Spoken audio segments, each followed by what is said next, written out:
This is the Daily Signal podcast for Wednesday, August 14th. I'm Rachel Del Giudice. And I'm Daniel Davis. Protests in Hong Kong are intensifying, with the city's main airport getting shut down. The big question is, will Beijing get involved? Today, we'll discuss that and more with Mike Gonzalez of the Heritage Foundation. Plus, Miley Cyrus is getting a divorce, and her rationale doesn't reflect too well on her or her generation. We'll discuss. One last thing, if you're enjoying this podcast, be sure to leave a review or a 5-star rating on iTunes and encourage others to subscribe. Now, on to our top news. Pro-democracy protesters in Hong Kong clashed with police on Tuesday as they occupied the city's airport for the second straight day. The clash left at least one person injured and led to several arrests and caused hundreds of flight cancellations. The airport protest is part of a larger pro-democracy movement in Hong Kong that's been ongoing for the better part of the summer.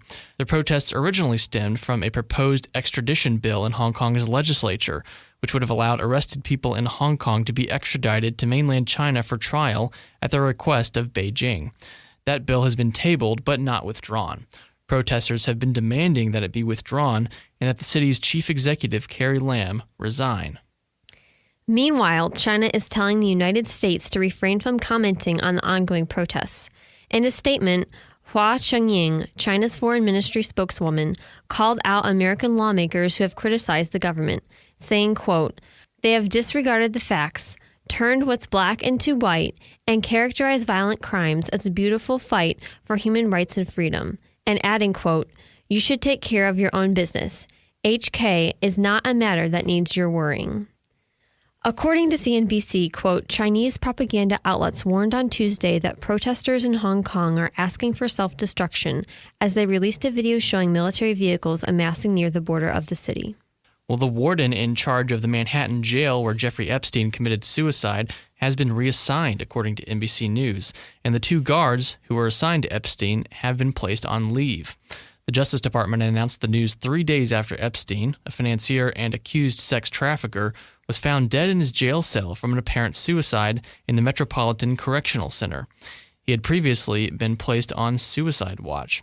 The warden, Shirley Skipper Scott, has been reassigned to the Bureau of Prisons' Northeast Regional Office pending the outcome of an official investigation into how Epstein managed to kill himself. Experts say committing suicide in the high-security prison was a serious feat that would have required staff failure on multiple levels. Attorney General William Barr has promised to get to the bottom of what happened. 22 states are suing the Trump administration for repealing rules from President Barack Obama's administration to regulate power plant pollution.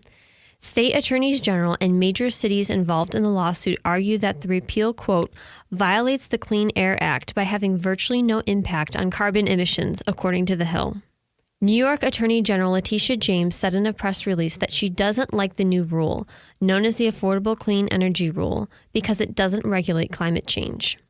James said the rule, quote, barely mentions climate change, much less recognizes the dire threat it poses to people's health, the economy, and the environment. The rule disregards requirements of the Federal Clean Air Act. The United States has delayed some tariffs set to go into effect on China in September and removed other items from the tariff list altogether.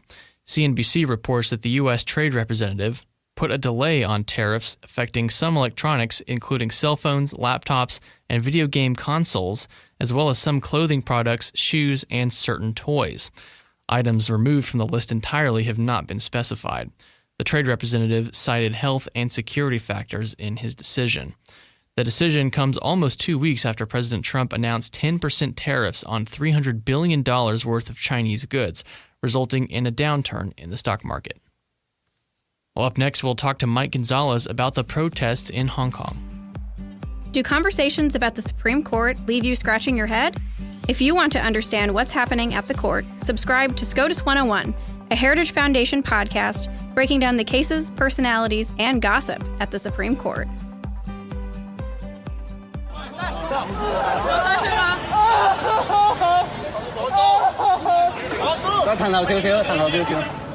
Well, that's the sound of police confronting pro-democracy protesters at Hong Kong's airport on Tuesday. Protests there have shut down the airport for 2 days now as hundreds of flights have been canceled. Joining us now to unpack the situation is Mike Gonzalez. He's a senior fellow in the Allison Center for Foreign Policy here at the Heritage Foundation. He also lived in Hong Kong for a number of years, spread out between the late 80s and the mid-2000s. Mike, thanks for being back on. Thanks for having me on. So, Mike, these protests have been going on all summer now, and it's really an unprecedented thing to watch, and things are only intensifying. Can you explain for us how things reach this point of intensity? Yeah, they're quite tense now. I was in Hong Kong during Tiananmen in '89, and of course the parallels already being drawn. Although I think that they're exaggerated. I don't think I hope it's not going to end up the same way. Basically, the demonstration started very peacefully. One demonstration reputedly drew 2 million people in a city of 7 million people. So that was, when you think about the elderly cannot go out and the babies cannot go out. This was almost half the population, and they were very peaceful. And now they have devolved into more violence. They've taken over the airport. Demonstrations are smaller, but the people, although we must decry the violence and the means. And urge restraint on the demonstrators as well as on the People's Republic of China. What they say is that they were not getting anywhere with polite demonstrations and that they are more extreme action to get their point home. So, Mike, you're saying they're using more extreme action to make their points. Would you say these protests are still about this extradition bill, or have they evolved into something else? Well, at heart, they are about the extradition bill. They say that the chief executive, Carrie Lam, has not really withdrawn the bill, that all it takes is for her to say it's back on, and that the LegCo, the Legislative Council, which is the semi-elected mini legislature of Hong Kong, could then take it up again, and they want it completely off the books. But I think you're right, that it has gone beyond. What they want is to have the ability to keep their natural rights, the freedoms they now enjoy. They do enjoy freedoms. Hong Kong is a very, very exceptional place in which they do have the basic natural rights of freedom of speech, freedom of conscience, the right to private property. What they don't have is self-determination. They don't have – the government does not need to seek the consent of the governed. The government of Hong Kong is basically put in there by the People's Republic of China, which is a communist country. So I think you're right that it has gone from the narrow goal of getting rid of the extradition bill to a more broad notion that they want to be free from encroachment by China. And some are calling for independence from China, which China, I think, will take very badly. And just for our listeners, that extradition bill essentially would have allowed mainland China to request detained people in Hong Kong be transported to the mainland for trial, right? That's right. I mean, just how severe a change is that? That would have been completely severe. So Hong Kong has the rule of law. The courts of Hong Kong are very just. They have all they have the law that the law system of their former British masters. China does not have any legal system that we would consider in this country to be just or legal in our way. They can do anything they want with you. They don't respect freedom of speech. They don't respect freedom of conscience. They don't respect anything. Most freedoms are severely repressed in mainland China. So what the people of Hong Kong are saying is that if any Hong Kong resident or even anybody just transiting through Hong Kong, that is all of a sudden China can have them arrested and taken over across the border to the tender mercies of the People's Republic of China, quote unquote, legal system. That would have really been a very basic step backward, and I agree with the people of Hong Kong. So there's a piece in Providence Magazine from our colleague here at Heritage, Olivia Enos, noted that China's director of Hong Kong and Macau Affairs Office recently said that China would intervene if police couldn't contain the protests. We've also seen reports that China has amassed troops on the border with Hong Kong. Do you think China is likely to get involved militarily? I am not in the business of prognosticating or predicting the future. I would say that I hope not. I've seen the same footage. I don't know. I saw it on social media. And a couple of radio reports and TV reports have quoted that also. I don't know how true those reports are. I've seen the trucks supposedly amassing in Shenzhen which of course brings back the very sad memories of Tiananmen Square in 1989. The police in Hong Kong have been able to contain the demonstrations. In fact, the protesters now say that one of the reasons why they have taken over the airport is to protest what they call police violence. They say the police have been too tough. So I don't know why the PLA, the People's Liberation Army, China's army, would be needed. But, this is now a situation in which Chinese President Xi Jinping, who's really a dictator, he may feel the need to demonstrate to his own people on the mainland that he is tough, and he will get tough with the people of Hong Kong. The people of Hong Kong, by the way, are not popular with mainlanders. We don't know that for a fact because we don't have real independent opinion polls, but everything we do, we're able to gather from what is said on social media is that the people of mainland China see the people of Hong Kong as being spoiled, rich people. Indeed, Hong Kong has a very high GDP per capita. It's a very rich place. Well, you mentioned that Hong Kongers don't have the self-determination, because they can't express themselves democratically. They can't fire the people that are governing them. Right. I mean, what recourse do they have? Are these protests just going to keep going on and on? I mean, what really end in sight is there? Well, that's what they say. I mean, the other side of the argument is, of course, that they do have freedoms that the people in China do not have, and they could be putting those freedoms at risk. Imagine if China had direct control over Hong Kong. One could imagine that, for example, Hong Kong would lose its cherished right to freedom of religion.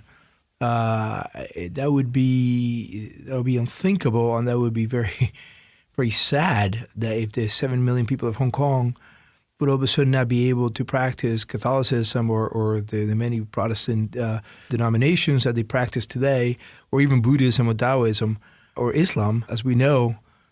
China has put nearly 3 million Uyghurs, that is, Chinese citizens in Western China who practice Islam. They're in re-education camps. So,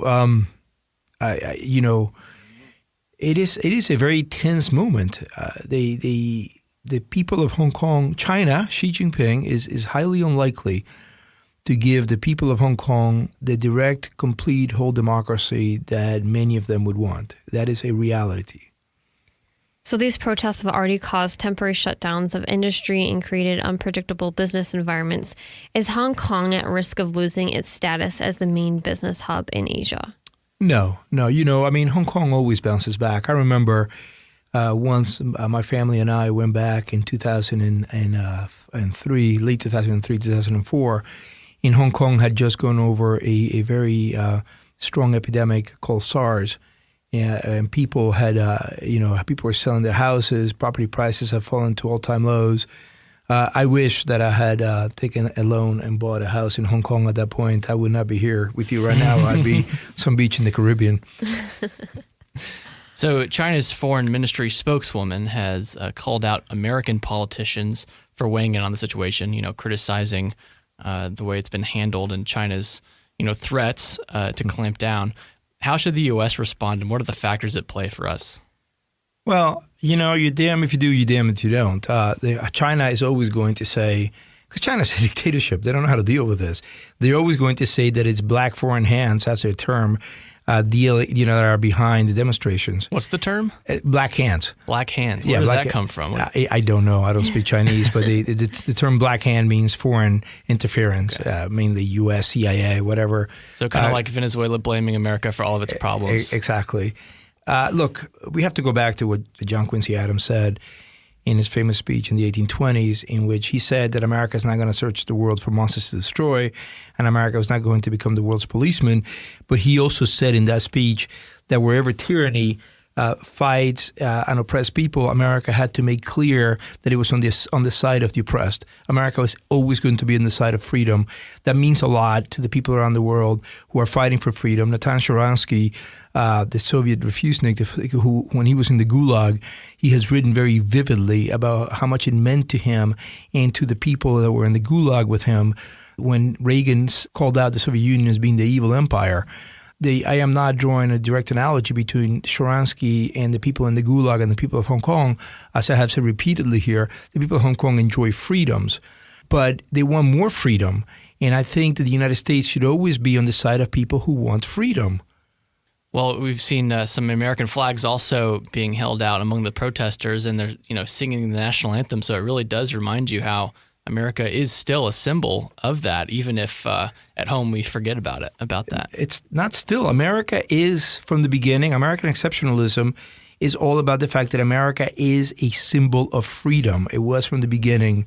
When John Winthrop was on the Arabella, it is a city on a hill. It is a city on a hill. I've lived all over the world, lived in several continents. America is a symbol of freedom for many people around the world, for the whole world, and that's the reason why tyrants hate America. Well, it's a potent reminder as we observe what's happening in Hong Kong. Mike, thanks for being on. Thank you. Do you have an opinion that you'd like to share? Leave us a voicemail at 202-608-6205 or email us at letters@dailysignal.com. Yours could be featured on the Daily Signal podcast. Pop star Miley Cyrus is splitting from her husband of 8 months, Liam Hemsworth. A rep for Miley told People magazine, quote, "Liam and Miley have agreed to separate at this time. Ever evolving, changing as partners and individuals, they have decided this is what's best while they both focus on themselves and careers. They still remain dedicated parents to all their animals they share while lovingly taking this time apart. Please respect their process and privacy," end quote. So, okay, Daniel, what gets me about this statement and about this development with Miley and Liam is the extreme cavalier attitude towards marriage. Essentially that if marriage isn't working out and the evolving commitments these two made aren't working out, and I love they said evolving in their statement, divorce is the only option. What do you make of this, Daniel? What's your thoughts? Yeah, it's interesting that they got married in the first place, I guess, in light of this statement, because it seems kind of like, unnecessary. Why do you get married and then just kind of walk away from it as though it never meant anything?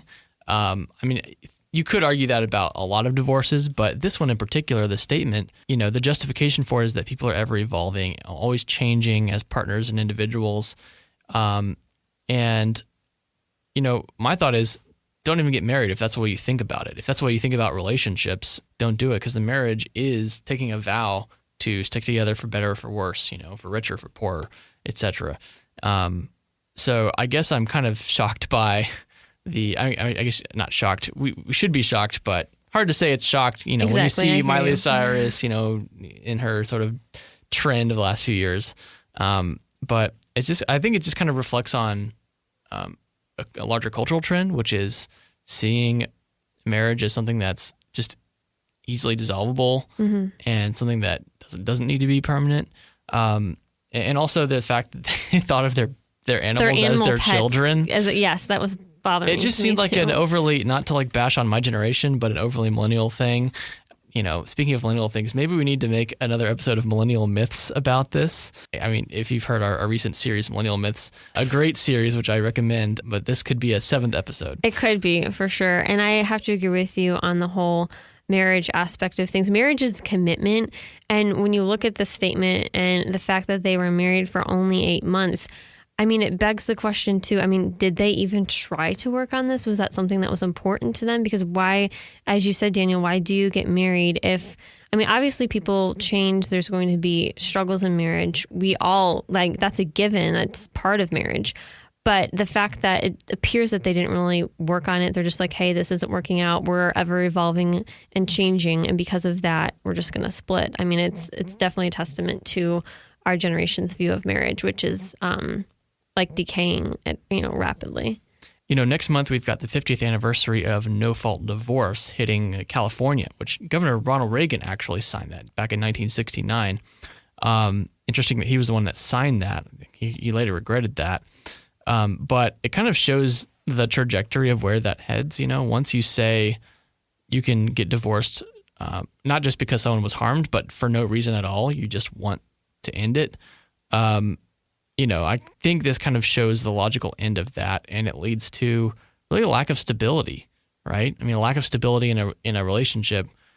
The whole point of marriage is to bring two people together in a secure relationship where nobody can easily get out of it. And, when you enter into a relationship and, marriage, it just becomes, I think there's people are already seeing that there's not really a point to it. If you start making the barrier to entry so low that it really doesn't matter. Right, and exactly there. And there is honestly no point to it if you're not going to try to work through problems, work through differences and challenges that come your way. And if the first, challenge or disagreement or whatever happened to them, and we don't know, but if you just, after a couple period of months say, oh, we're splitting, like that's not even what marriage is. So it doesn't even seem like they understand what marriage is. Well, on that positive note, Rachel, we will leave it there for today. Thank you all for listening to the Daily Signal podcast, brought to you from the Robert H. Bruce Radio Studio at the Heritage Foundation. Please be sure to subscribe on iTunes, Google Play, or SoundCloud, and please leave us a review or a rating on iTunes to give us any feedback. We'll see you again tomorrow. The Daily Signal podcast is executive produced by Kate Trinko and Daniel Davis. Sound design by Lauren Evans and Thalia Rampersad. For more information, visit dailysignal.com.